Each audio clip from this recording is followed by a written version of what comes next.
Muy buenas noches, muy buenas tardes, muy buenos días. Soy Gustavo Burgos y estamos dando inicio a una nueva entrega del programa de conversación política de Valparaíso, Mate al Rey. Una jornada que no dudo calificar de Jueves Santo. Nuestro país se prepara para la llegada del conejo de Pascua y en general el ambiente religioso tan mistificado en el último periodo, en las últimas décadas, yo diría, está encendido en medio de un ambiente político también bastante convulsionado. Pero con todas estas cosas que están ocurriendo, en Mate Rey estamos siempre tranquilos, estamos seguros, estamos protegidos, estamos guarnecidos en, eh, en el aparato comunicacional de uno de los grandes, de uno de los padres de la televisión chilena, el gran Sergio Risenberg. ¿Cómo estás, Sergio? Muy bien, licenciado, muy bien. Lo noto cada día más joven. Su mirada se ve mucho más clara que otras veces. No sé si será la hora que estamos grabando, Puede ser. la soledad, no lo sabe.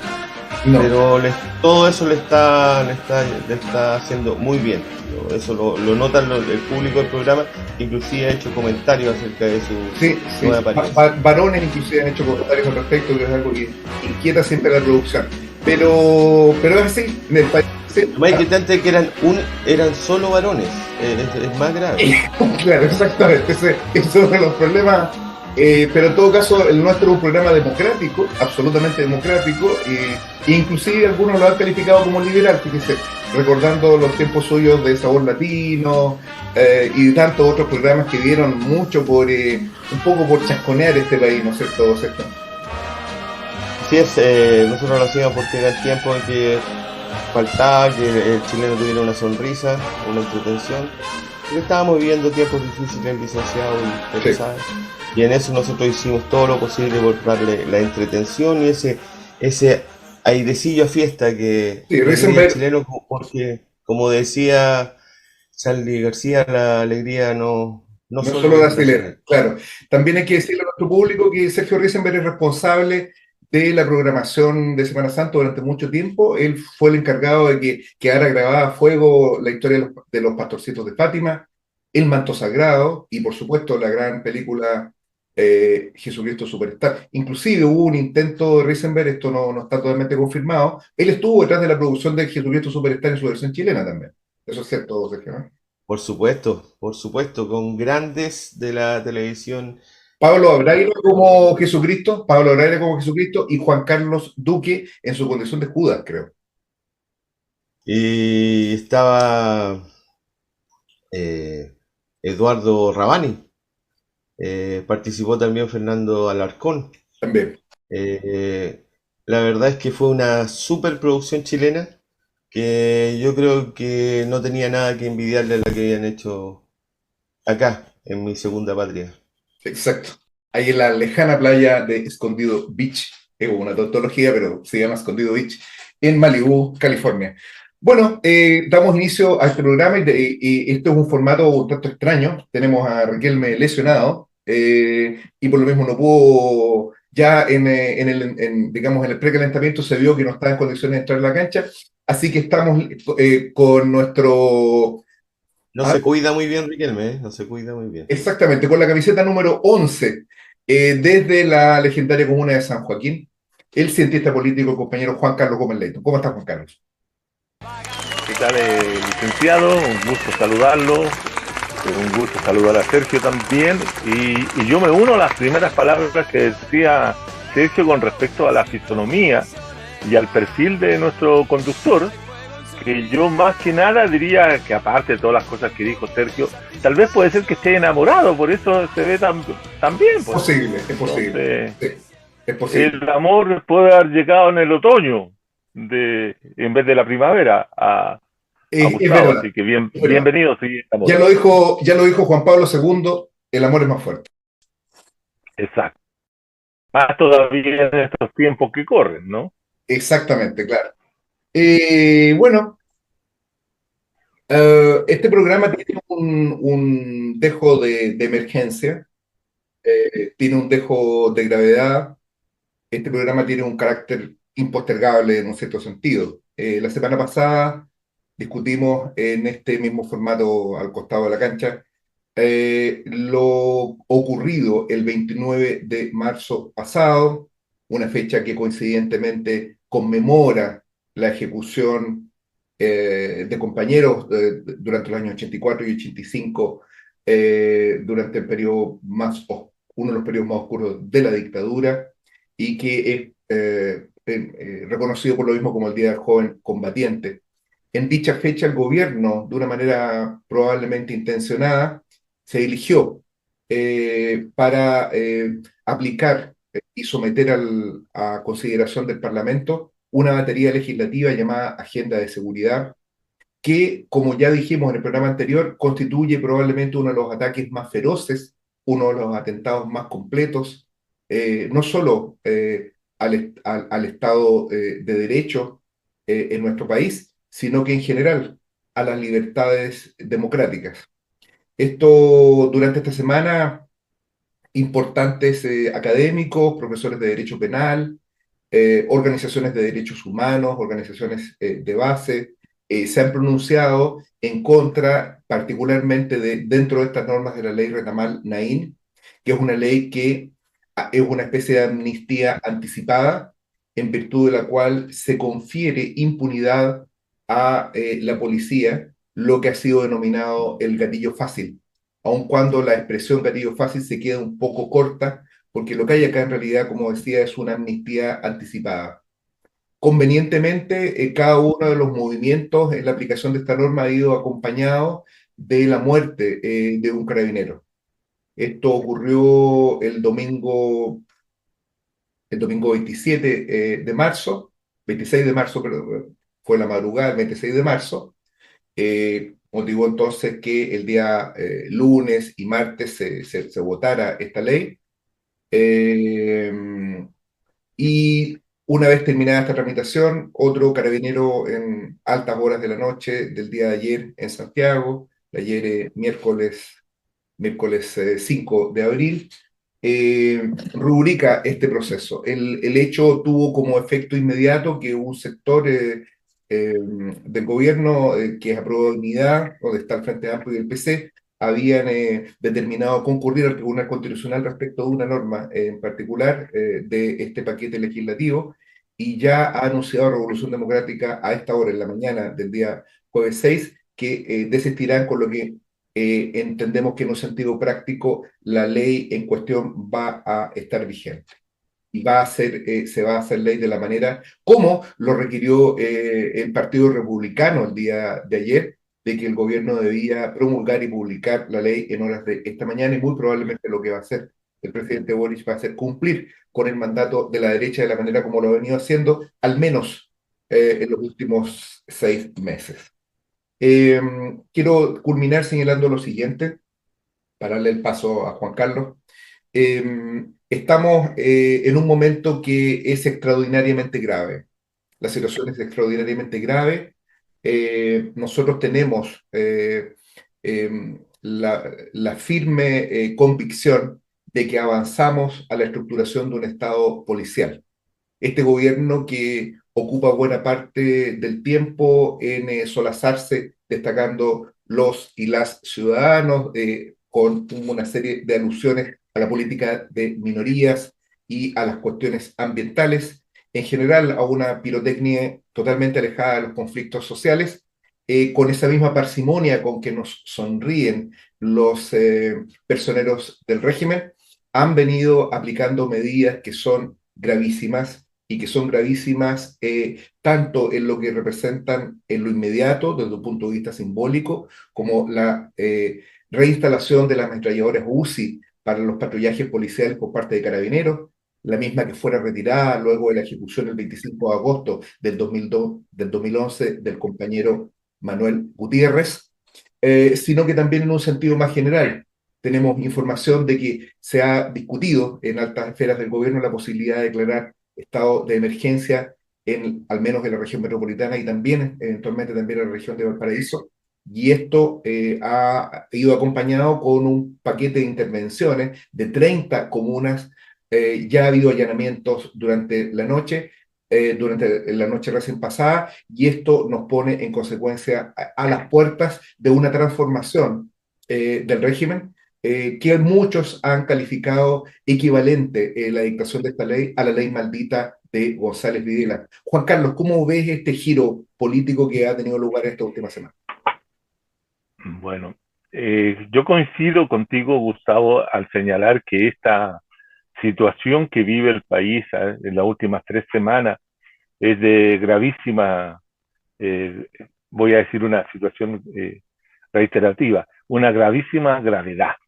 Es muy grave lo que ha acontecido, fundamentalmente en dos líneas o varias líneas que uno podría tomar para hacer el análisis, ¿no? Una son las transformaciones legislativas que ha incurrido el gobierno haciéndose cargo de una agenda de seguridad que hace un tiempo a esta parte venía promocionando la derecha, y la derecha venía planteando esta situación desde el gobierno de Piñera en adelante,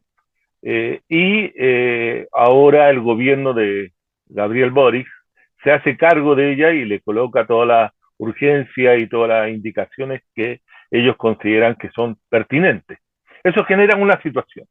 La otra situación que uno observa también es esta creciente ola violenta de la delincuencia que azota al país, y no solamente en la región de Santiago, sino la región metropolitana, sino que a todo lo largo del país. Han habido una serie de muertes, no solamente de carabineros, que se destaca por sobremanera estos tres últimos carabineros muertos por una acción delictiva, sino también una serie de civiles que han sido asesinados a mansalva con una violencia brutal que no sabemos en qué termina esa situación, porque tenemos muy claro de que cuando se trata de investigar la muerte de un carabinero, ¿cierto? Toda la policía, todo el accionar de las policías se pone en marcha y en poco tiempo se tienen resultados como lo que se obtuvo con relación a la suboficial muerta en Quilpué, ¿no? Que a los pocos horas ya tenían 3 o 4 o 5 detenidos en ese sentido. Y ahora mismo, con relación al carabinero Daniel Palma de anoche, ya se están haciendo una serie de diligencias en la cual ya se tiene, de acuerdo a las informaciones, tomado detenido a un sospechoso. Es decir, la rapidez con que actúa la policía para investigar sus propias situaciones muy amplias y muy rápida, pero no así en otros contextos, en otras situaciones. Vimos la muerte de una persona arriba de un automóvil en la Quinta Normal, en el que le vaciaron un cargador de una pistola y lo mataron inmediatamente, y sobre ese asunto no se tiene ninguna noticia, no se tiene ningún conocimiento acerca de cómo y quiénes fueron los responsables de esa muerte, ¿no? Digo esto porque me parece que hay que tener claro de que estamos en presencia de una situación delictual muy, muy intensa, que ha tenido como foco de atención la muerte de estos 3 carabineros, ¿no? Lo cual hace que esa situación lleve a tomar la decisión de parte del gobierno de impulsar esta ley, que esta es una ley que desde el punto de vista de la derecha y de algunos sectores también del oficialismo, es interpretada o es planteada como una ley que va a buscar también controlar, frenar, poner algunos cotos, no a la acción de carabineros, todo lo contrario, sino a la acción de las policías, pero frente a los que son los movimientos sociales, frente a los movimientos de protesta, frente a las acciones de ciudadanas que podrían llevar a esta situación de una criminalización total y completa de lo que son las acciones populares de manifestación, de demandas, etcétera, etcétera. Es decir, acá hay una interrelación entre ambas cosas. Atacar la delincuencia, pero también tener presente que hay que controlar las manifestaciones sociales de las ciudadanías o de los distintos sectores que se opongan a esto o cualquier otro gobierno. Es decir, aquí estamos teniendo una legislación que tiende a reprimir dos situaciones. Una, que es necesaria reprimir y controlar, y en eso yo no me equivoco, que es necesario controlar el crimen organizado, el crimen que está ligado al narcotráfico, que está ligado a esa situación, y lo otro son las protestas sociales, las movilizaciones, etcétera. Frente a lo primero, que es el crimen organizado, yo tengo la impresión de que acá se está teniendo el resultado de años de no intervención, de no tomar en serio todo lo que significó la expansión y desarrollo del crimen organizado en las distintas poblaciones del país. Esto no es una situación nueva, no es la primera vez que los narcos se enfrentan a balazos en las calles de Santiago o en las comunas de Santiago o en el resto del país.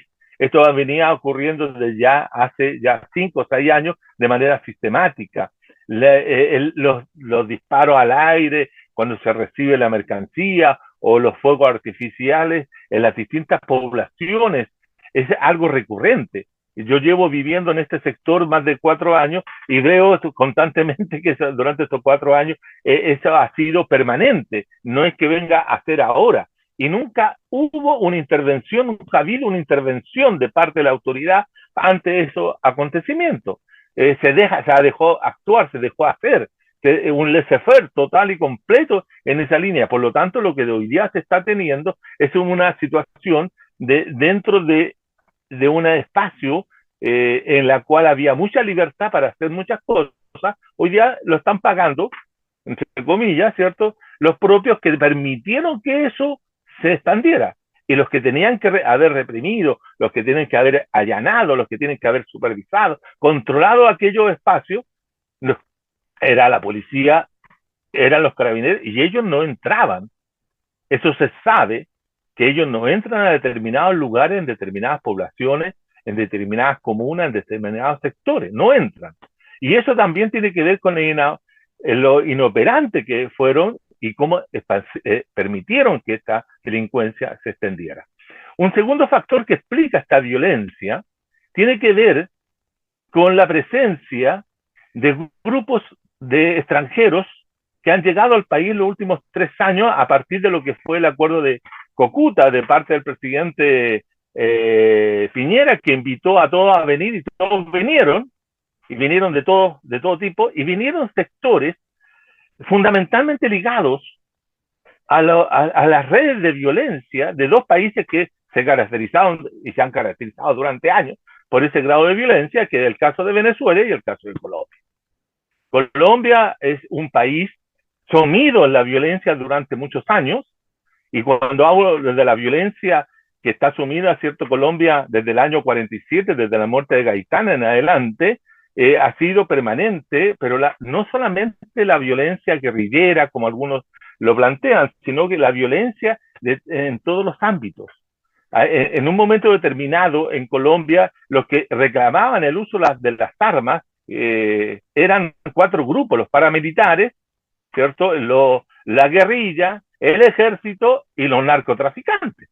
Es decir, en ese sentido había una sociedad profundamente violenta, donde cualquier consideración a la policía o respeto a la autoridad policial no existía. Y yo ayer escuchando lo que se decía, uno puede observar que el acto que se había ahí en el Teatro Caupolicán era un acto de salsa, era un concierto de salsa. Bueno, y uno se pregunta inmediatamente hacia la relación cultural, la salsa, a qué sectores sociales o a qué sectores le agrada. Son los centroamericanos. Y yo no podría también, ¿eh? Perdón, Juan Carlos, pero eres un destacado bailante de salsa, bailante. Bueno, yo no digo que la salsa también pueda estar, pero yo diría que estoy seguro de que los que intervinieron ayer y dieron muerte a mansalva a este carabinero, tienen que ser extranjeros. Y ahí también hay responsabilidades del Estado de cómo atacar esa situación. Pero yo tengo la impresión de que en la otra vuelta toco lo que tenga que ver con el gobierno propiamente tal, pero yo quisiera hacer esta distinción entre lo que es el fenómeno de la delincuencia y del narcotráfico y del crimen organizado, que ha tenido ciertas serias consecuencias en los países y que ha llevado a ese tipo de leyes como la que se ha aprobado, la ley del gatillo fácil, que se puso en marcha, por ejemplo, en Argentina durante mucho tiempo. En Brasil, ¿para qué digo? En Brasil los policías entran disparando a la favela y dando muerte a quien sea.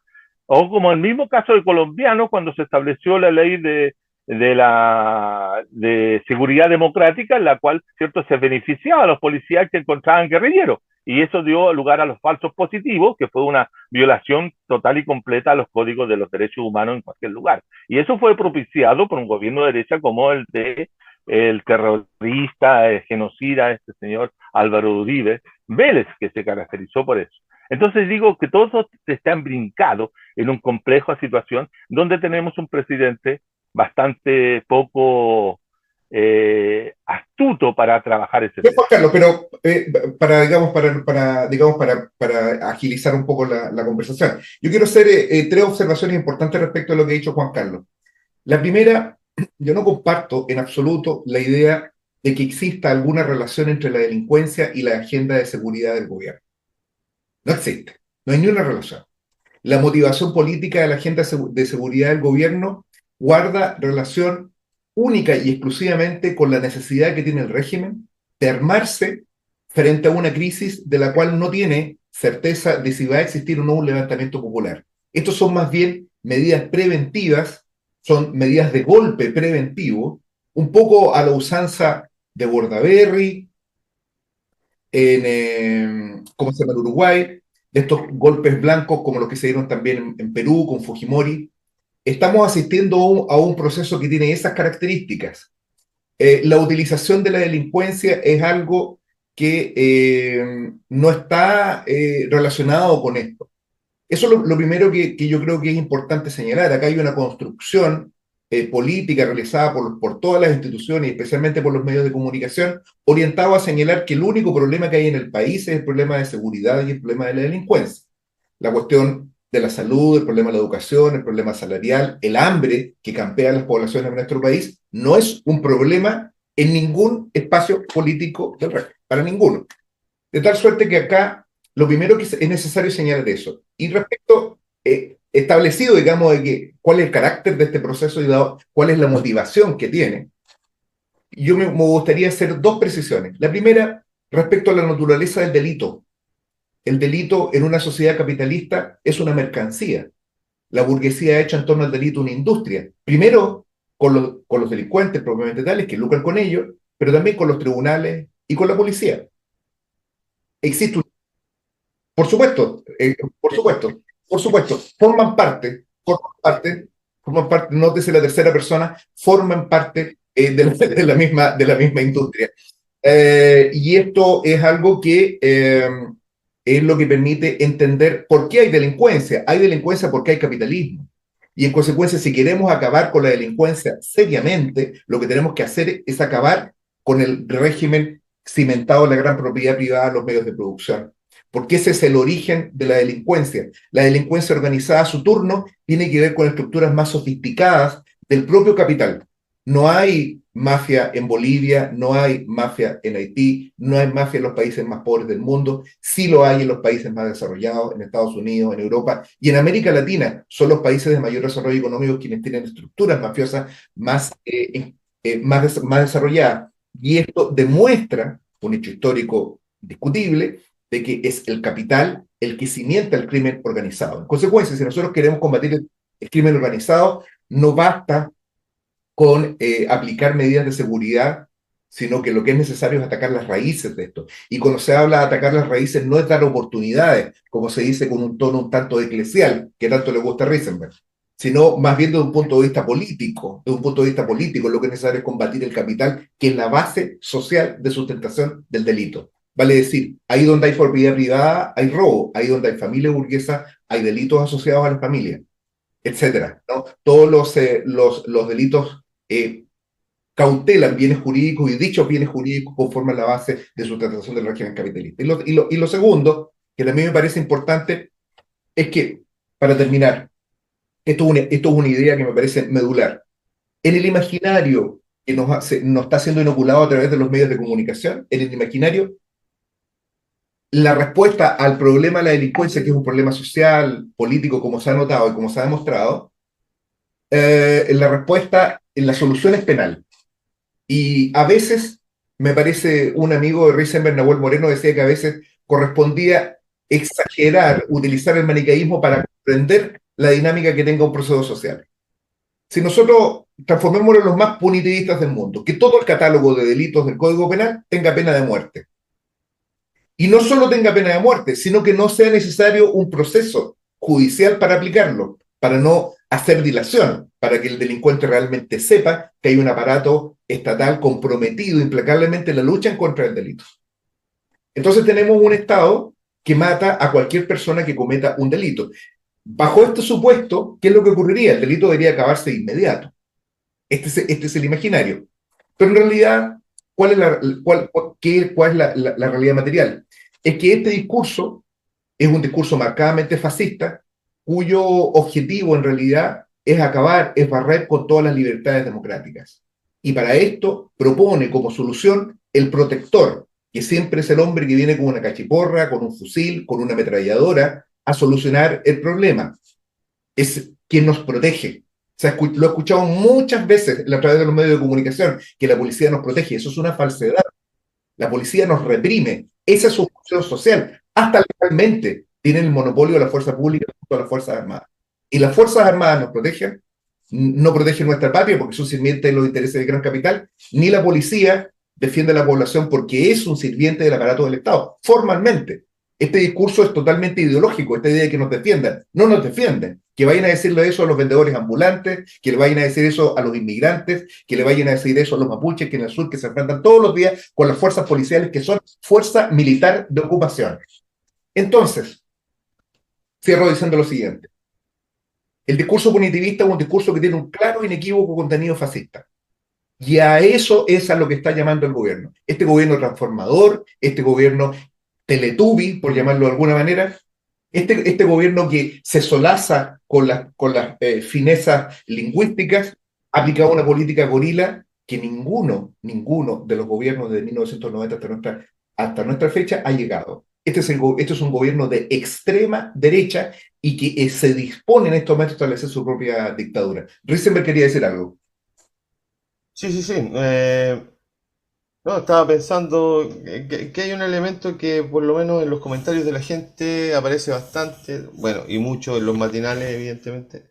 Pero que debe tener algo de realidad, y yo creo que una realidad bastante tenebrosa, y que explicaría por qué avanza de alguna forma el narcotráfico en el impacto en la sociedad en Chile y en el mundo entero realmente.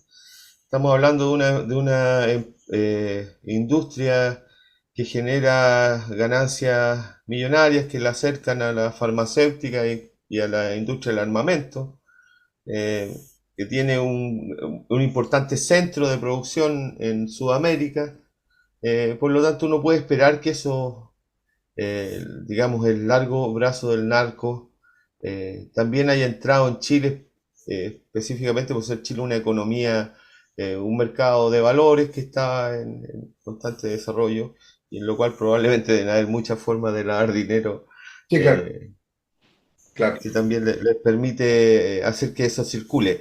Pero se explicaría el crecimiento de este efecto en la sociedad justamente no por la poca atención que le han dado los grupos policiales o los legisladores, sino probablemente por la concomitancia que han tenido esos grupos. O sea, la ligazón entre carabineros y narcotráfico, lo mismo que investigaciones, un hecho que aparece constantemente en los diarios y con algunas historias que son simplemente calladas ya a niveles bastante. Les entran a robar a los periodistas, les roban justamente el computador donde tenían todos los informes, etcétera, etcétera. La corrupción en las instituciones armadas y de seguridad es una cosa que ni siquiera marca el mínimo de lo que podría tener cualquier persona que pensara simplemente que cree en este tipo de democracia, con estas instituciones, con el Poder Judicial, e inclusive llega a creer que esas cosas son independientes, pero ni siquiera para ese criterio las Fuerzas Armadas ni de Carabineros marcan, son realmente instituciones corruptas. Por lo que el problema de la legislación es que lo hace todavía más grave, porque se les da a esos grupos la posibilidad de usar en forma indiscriminada el armamento y la autonomía como para ejecutar a quien se les ocurra. Y el resultado de eso está en México, el resultado de eso está en Colombia, está en todas partes, que es que estos grupos lo que hacen es asociarse con otros grupos, porque de antes, si el narcotráfico creció fue porque contaba con la protección de estas instituciones. Yo creo que eso es lo más grave, de darle a estas instituciones con ese nivel de corrupción todavía mayor poder de fuego. Era un comentario así nomás, un pensamiento que se me vino a la cabeza, licenciado, Muy porque me bien, entusiasmé con las intervenciones de ustedes. Juan Carlos. Sí, mire, yo estoy de acuerdo con lo que ha dicho tanto Gustavo como lo que ha dicho Sergio, porque en resumen, ¿cierto? En última instancia todo se remite al capitalismo y a la forma de actuar del capitalismo en las sociedades latinoamericanas, en las sociedades del capitalismo central, donde sea. Como bien dice Gustavo, ¿cierto? El capitalismo de una u otra manera genera las condiciones para que exista el delito, la delincuencia, el robo, etcétera. Esto ya Marx lo decía cuando se dedicaba a estudiar el robo de la leña, muy específicamente en la Alemania del siglo XIX. Ahora yo tengo la impresión de que si uno analiza específicamente lo que ha pasado en la sociedad chilena en los últimos años, yo tengo la idea, siguiendo a una extraordinaria socióloga y antropóloga feminista, que va a estar dentro de esta semana, o ya estuvo ahí en Valparaíso, si ustedes la fue a ver o ustedes la fueron a ver, que son, o Gustavo, que es de Valparaíso, la doctora Valencia, que es ella la que escribió hace algunos años atrás un libro que hace mucho sentido a la situación que vive Chile hoy día. Ella habla del capitalismo goré. Y el capitalismo goré, usando el concepto goré como en las películas goré, que son extremadamente sangrientas, extremadamente violentas, ¿cierto? Para referirse a una Gore nueva le clase. dice Reisenberg, Gore, le dice, ¿no? Gore, cierto. Pero yo lo digo en español, lo digo tal cual como se escribe, ¿no? Goré. Y este capitalismo goré es justamente, ella explica en ese libro maravilloso, en la cual son las interrelaciones que se da en esta nueva forma de operar del crimen organizado, donde cabalmente convierte no solamente a la mercancía, a la cocaína, sino que a todos los sujetos que están dentro en una maquinaria, ¿cierto?, delictiva, en una maquinaria productiva del sentido incluso de la vida. Ella trabajó y trabaja, ¿cierto?, en el colegio de la frontera norte, en México, en Tijuana. Por lo tanto, ahí tiene bastante para poder explicar lo que es el capitalismo goré. Yo tengo la impresión de que estamos entrando en esa situación en Chile, en esta situación donde la muerte como digo, no solo, lo decía mi primera intervención, no solamente de carabineros o de personas ligadas al aparato represivo del Estado, sino que también de civiles. Entonces, cuando ya esto comienza a ser una maquinaria de la forma como actúa este capitalismo goré, este tipo de delincuencia organizada en la sociedad, estamos ante un grave problema. Ahora, si yo sigo el racionamiento lógico que hace Gustavo y el mismo que hace Sergio con respecto a cómo se debe solucionar o cómo se debe poner fin a esta situación, lo único que queda dentro de la lógica que ellos han planteado es la posibilidad de hacer la revolución, la revolución social que permita, ¿cierto?, poner fin al capitalismo. Y yo me pregunto, y esa es la gran pregunta que nos venimos haciendo desde tal vez hace 50 años en adelante y con mayor fuerza a partir de los últimos 4 años después del 19, si tenemos capacidad o si la sociedad chilena o los individuos que habitan en la sociedad chilena, ¿cierto?, son capaces de plantearse una lucha de esa naturaleza. Es decir, hay en Chile un conjunto de personas lo suficientemente grandes para impulsar una lucha social que nos permita sacarnos de encima no solamente este gobierno no solamente estas instituciones corruptas, no solamente a todo lo que existe del capitalismo actual, sino para construir una nueva sociedad. Esa es mi pregunta. Pero mientras tanto acumulamos ese conjunto de fuerza social, política, necesaria para hacer ese proceso revolucionario, ¿qué hacemos? ¿O qué se hace entre medio de eso? Es decir, Bueno, dejamos... no respaldar a Carabineros, como una cosa básica. Bueno, pero digo, dejamos que este capitalismo goré nos siga dominando y nos vamos involucrando de una u otra manera toda la ciudadanía en él, o cómo lo frenamos. Esa es mi pregunta. Yo no estoy con esto diciendo que yo respalde a Carabineros, no estoy diciendo que respalde a las Fuerzas Armadas, porque acá siempre se confunde cuando uno expone las cosas. No estoy diciendo eso, tampoco estoy diciendo que vamos a respaldar a un gobierno timorato, sometido, servil del capitalismo y de los intereses del capital, como es el gobierno de Boric, no solamente el capitalismo nacional, también se le dice el gobierno, sino que también del capitalismo internacional. Lo hemos visto en la última semana, ¿cierto? En los últimos días, conversar con Zelensky de Ucrania sin ninguna consideración ética o moral o política de lo que significa esa situación, involucrándose en un conflicto internacional que a todas luces las sociedades periféricas no tendrían por qué tomar partido por uno o por otro lado, ¿no? Pero ahí está. Pero, ¿qué hacemos? Esa es mi pregunta, porque uno puede hacer mucho análisis, puede hacer mucha precisión de estas cosas, tener una excelente descripción de los fenómenos, tener una excelente teoría que explicativa del asunto, pero hoy día lo claro es que ayer mataron a un carabinero, pero mañana pueden matar a un vecino de la comuna de San Joaquín. Ayer, fíjate este grado de violencia que existe en la sociedad actual. Aquí en San Joaquín, hace una noche atrás, un grupo de vecinos se organizó y fueron a quemarle los rucos a un conjunto de personas que viven en la calle.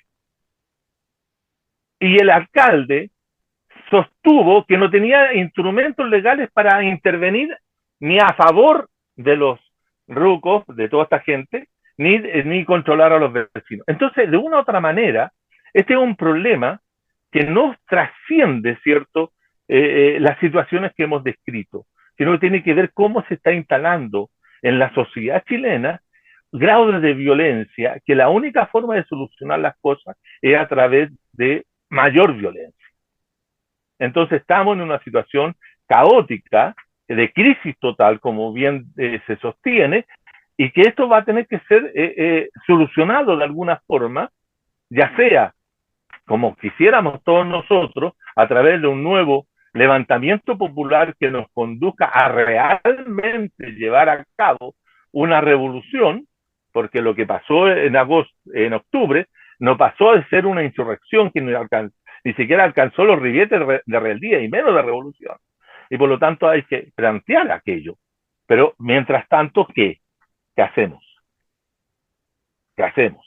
Si nombramos a otro gobierno, no creo que vamos a tener mejores resultados de los que hemos tenido hasta ahora. Yo lo que creo es que... Yo solamente quería aclararle al público, porque me ponen en la misma posición que el licenciado. La verdad es que tenemos una cierta relación de amistad, se podría decir, pero en términos ideológicos nosotros somos como el aceite con el vinagre. En una ensalada César. ¿eh? Una ensalada rusa, dice usted. La ensalada César, pero la criolla, aquella que lleva... Correcto. Aceite y vinagre. Y limón también. Sí. Bueno, así es. Sobre este punto, nosotros tenemos que ir cerrando el programa. Yo solamente quería hacer una aclaración nomás, que lo importante es saber si estas medidas es un avance, porque bueno, no tenemos nada más que hacer y la verdad, como la otra es la revolución, no estamos en condiciones, pero estas medidas son un avance. ¿Algo es algo? Bueno, a ver, interesante la forma de plantearlo. Indudablemente estas medidas no son un avance, y si son un avance, son para el régimen, lo son para la burguesía, lo son para los explotadores, y son un avance en contra del pueblo trabajador, en contra del pueblo explotado. Eso es algo sumamente Nosotros podemos hacer una valoración de que van en la dirección correcta, como hace mucho frente a la izquierda. No, estas medidas deben ser consideradas un ataque a los trabajadores. Lo primero. La segunda cuestión, que yo creo que tiene aún más relevancia que lo mismo, y que es lo que preguntaba Juan Carlos, no se trata, obviamente, de decir lo que hay que hacer acá para enfrentar la delincuencia del socialismo. Es una perspectiva general para analizar el tema. De lo que se trata, sí, es de que la solución de esta cuestión es política y pasa por la actividad y por la organización popular.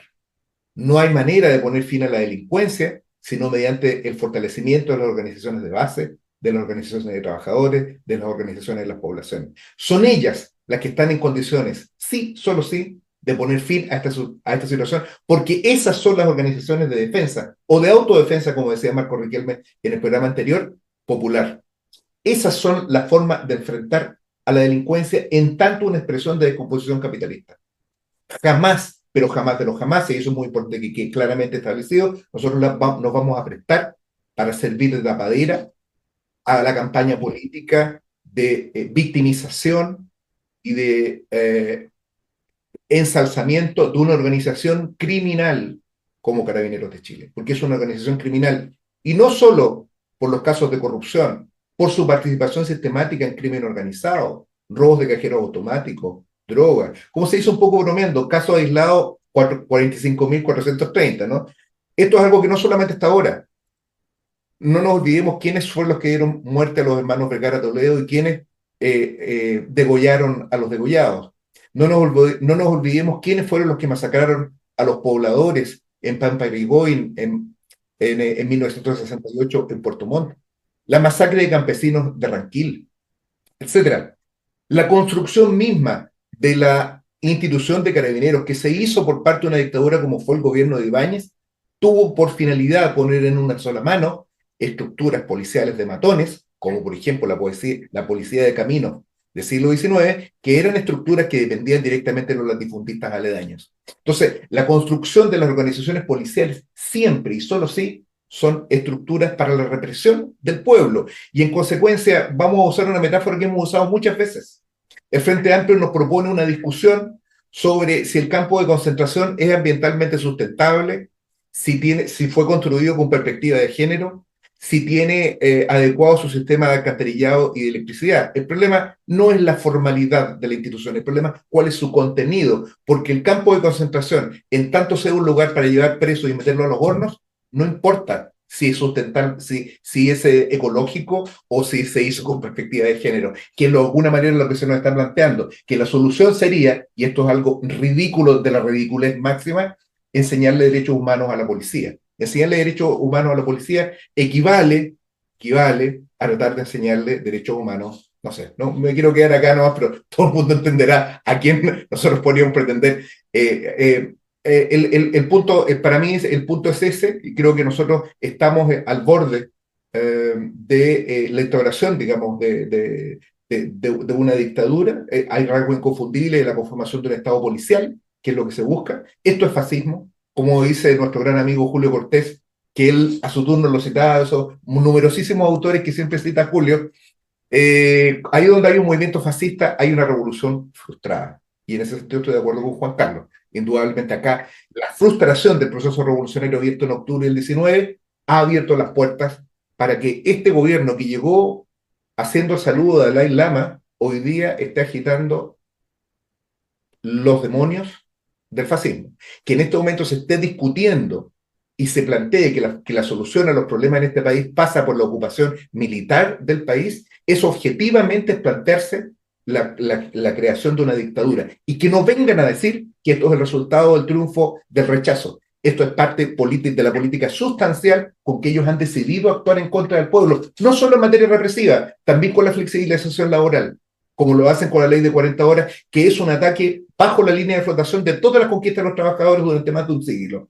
También con el TPP-11, que es un tratado colonial. Este es un gobierno antipopular y en ese sentido debe ser anatemizado. La izquierda tiene que organizarse contra Boric, tiene que buscar formas de organización y tiene que buscar formas también de ir ganando autonomía, de volver a ganar la calle, y ese creo que es el camino. Revísame un poco y para cerrar, Juan Carlos. Muy cortito nomás para que el público entienda cuál es mi posición y no se me mezcle con el licenciado, que yo respeto, por supuesto, pero que generalmente no comparto.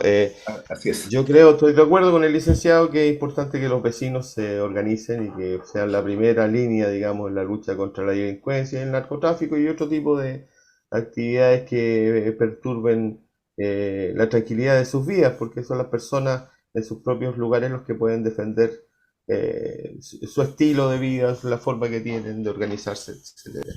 Pero si fuera necesario y hubieran enemigos de mayor volumen, yo estoy de acuerdo con que hayan leyes mucho más drásticas, que hayan instituciones que el Estado, si fuera necesario, también aumente su poder de represión. El problema que yo tengo con esto es que las instituciones no son las actuales, digamos. Si uno le da el poder a estos tribunales, si uno le da el poder a esta policía, si le da el poder a esta prensa, la verdad es que lo único que le está dando es mayor poder de fuego y de muerte a quien es efectivamente el enemigo de la propia gente. Por lo tanto, cualquier Como dice, medida que como tenga dice que... un grupo mexicano, si le das más poder al poder, más fuerte te van a venir a joder. No sé, ¿no? Juan Carlos. Usted es muy... sí, es un caballero. Usted es un caballero. Claro. No dice eso en la letra, Ay, pero muy bien, sí. Sí, es que estamos en horario para Dice, niños. sí, Juan Carlos. eh, sí, en realidad la situación es grave. Yo creo que la descomposición de las instituciones políticas y sociales que viene arrastrando este país desde hace ya unos 10 años o más es total y completa. Por eso yo he sostenido en diversos escritos que esta es una sociedad, la sociedad bajo la condición neoliberal es una sociedad sin futuro. Sin futuro porque no tenemos desde adentro de la sociedad neoliberal la solución para construir un futuro mejor. La única forma que queda es romper esa condición para constituir una nueva sociedad. El tema central es que si uno analiza el hecho de que estamos ya cercanos a cumplir 50 años del golpe de Estado de 1973, uno tiene dos impresiones sobre esto y que están ligadas con todo lo que hemos estado conversando y discutiendo esta mañana, ¿no? Esta mañana, tarde, noche, de acuerdo a la gente como lo ve, ¿no? En primer lugar, el golpe de Estado del año 1973 fue un golpe que buscó terminar con un proceso revolucionario que conducía la Unidad Popular y el gobierno de Salvador Allende. Y, y ese proceso tenía como norte la construcción del socialismo. Y al mismo tiempo, el golpe de Estado tuvo otra condición, que fue destruir la democracia liberal burguesa de ese momento, que había permitido, dada la norma existente, que llegara al gobierno una coalición marxista y que tuviera esa pretensión de construir una vía democrática hacia el socialismo. Por lo tanto, destruir el gobierno popular, destruir la democracia y al mismo tiempo un tercer propósito que tuvo ese golpe fue reestructurar el capitalismo y esa reestructuración nos lleva a esta sociedad neoliberal. Pero ¿qué es lo que pasa dentro de esos 50 años? Y creo que decirlo con claridad, en los últimos 50 años ha habido una renuncia política, ideológica, teórica, histórica de muchos sectores a luchar por una sociedad socialista. Y eso queda claro en los 50 años.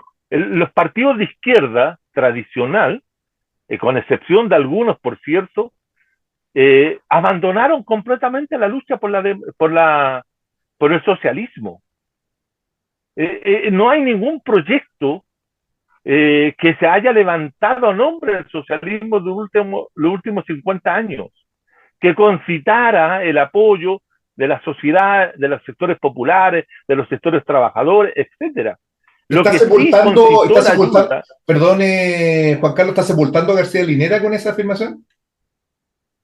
estoy hablando de Chile y García Linera, curiosamente, si me pregunta por García Linera también sepulta de una u otra manera la lucha por el socialismo cuando él plantea que la lucha del movimiento social y popular e indígena, la plebe, como él lo llama para el caso boliviano, es la lucha por el capitalismo amazónico, que es una fase, según él, de construir capitalismo, porque él dice que la única forma de llegar al socialismo es construyendo capitalismo previo.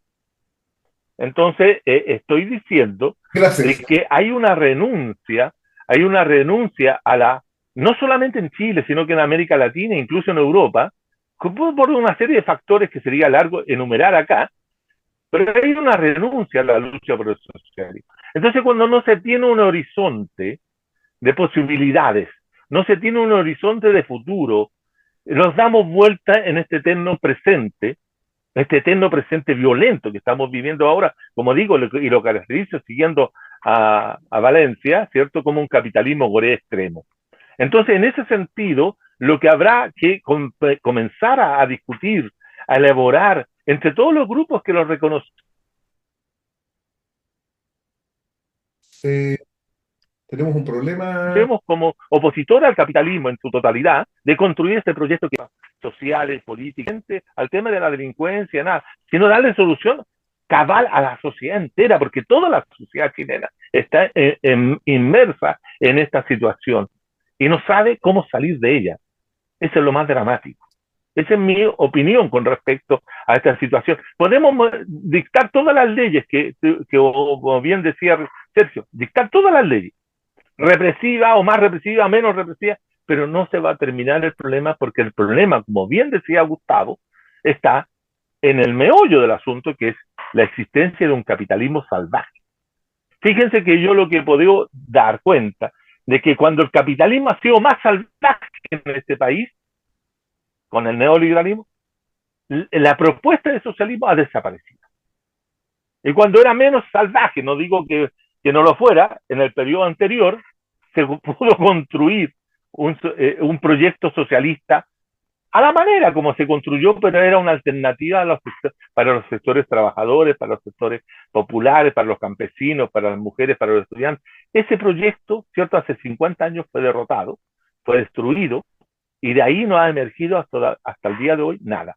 A 50 de años todavía tenemos que pensar que el futuro es igual a socialismo. Bueno, manteniendo viva esa llama se encuentra este programa, Juan Carlos. Sergio Risenberg, ya estamos, la producción me llegó ya un ultimátum, esto de terminar sí o sí. No sé si hay algún anuncio que quiera hacer, alguna película, algún libro, alguna cosa especial, alguna alarma que prender, algo. No sé, Juan Carlos, Sergio, si les queda alguna cosa para ir cerrando el programa. Sergio. No, a mí me parece que hay señales muy terribles a nivel internacional.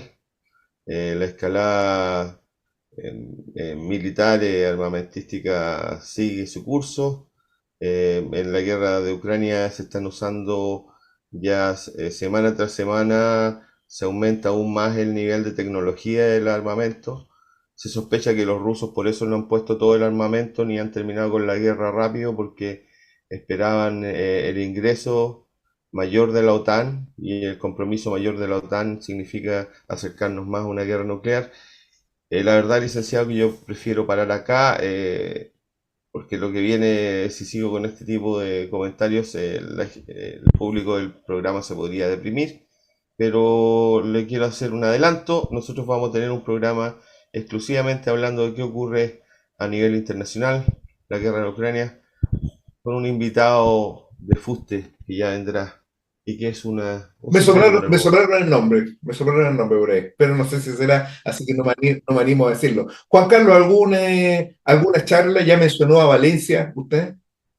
Alteré en Valencia, como es conocida esa compañera que estuvo acá en Yo, mira, yo recomendaría todo, si yo recomiendo el día de a las Pascuas, va a estar Valencia junto con Alejandra Castillo en una charla y en la feria del libro de las ciencias sociales en Recoleta, y creo que sería oportuno que mucha gente fuera a conversar o a escuchar a esta antropóloga y socióloga mexicana brillante en el análisis del tipo de capitalismo que está dominado por la violencia core, como he dicho, y creo que Chile estamos entrando en esa fase. El capitalismo core explica, por ejemplo, el desaparecimiento de 43 estudiantes en la Yosinada, y que no tiene ningún tipo de solución y ningún tipo de resolución. Eso es lo que refleja lo que tú bien decías, Gustavo, esta situación de un Estado policial, de un Estado cómplice, de un gobierno cómplice. Ya han pasado 3 gobiernos ya de esa época, incluyendo el de López Obrador, que no han tenido ninguna solución para dar con los culpables. Se tienen algunos culpables, pero muy relativos acerca de esa situación. Entonces, y el capitalismo core sigue actuando. En México lo vimos, y con esto termino para demostrar cuál es la gravedad del capitalismo core, de la quema de 43 personas en un recinto de encierro migratorio en Ciudad de Juárez, si no me equivoco, en México. Eso es violencia core. Eso es violencia core. Entonces ahí estamos. Y para eso las soluciones ya las hemos conversado, ya las hemos planteado, y creo que si no avanzamos en eso, no vamos a terminar sucumbiendo en esta situación. Eso, estimado Gustavo, y que tengan un buen fin de semana. Bueno, el narcotráfico en México durante mucho tiempo fue una historia de bandoleros y policías. Cuando se metió al ejército en la pelea, ellos mandaron gente a especializarse a Estados Unidos. Les voy a dar un dato a usted y al público.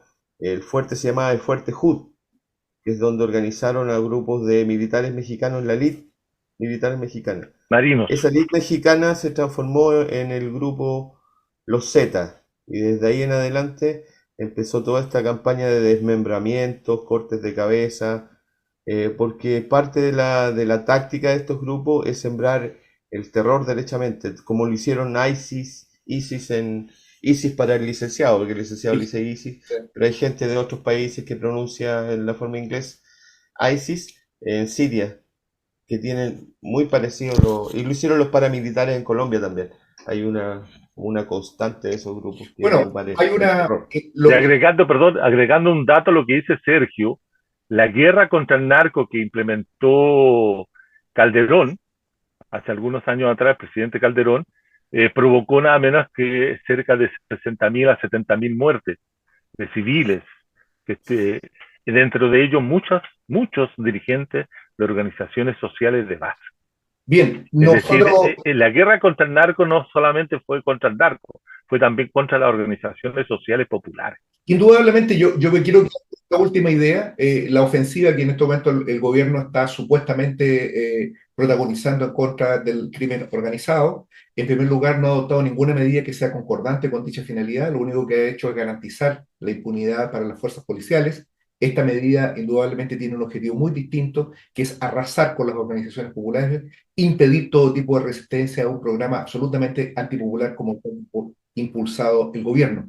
Es ese el escenario en el que nosotros nos encontramos. Ahora es el momento de hablar de fascismo, ahora es el momento realmente de hablar de la reagrupación de las fuerzas de la izquierda, de la reagrupación de las fuerzas populares, de las fuerzas de los trabajadores, con la finalidad de ir recuperando los espacios políticos, de ganar la calle y de ir trabajando en la perspectiva de la única solución a esta ominosa situación en la cual estamos sometidos, cuál es la de un nuevo levantamiento popular.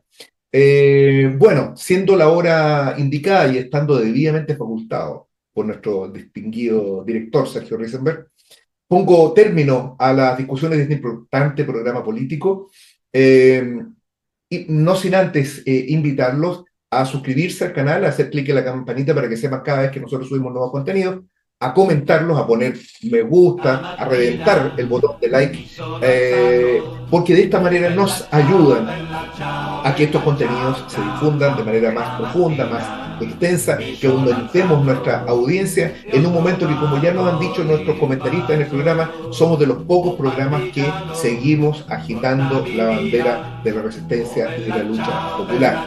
Estamos transitando hacia momentos de agua, hacia momentos oscuros, y es muy importante el debate político. Las ideas que acá se han expuesto, por cierto, no son verdades reveladas, sino que están puestas al servicio de una lucha más amplia. ¿Qué más queremos nosotros que este programa tenga el hálito de aquella conversación que se tiene al calor de una barricada. Muchas gracias, Sergio Risenberg. Muchas gracias, Juan Carlos Gómez Leighton.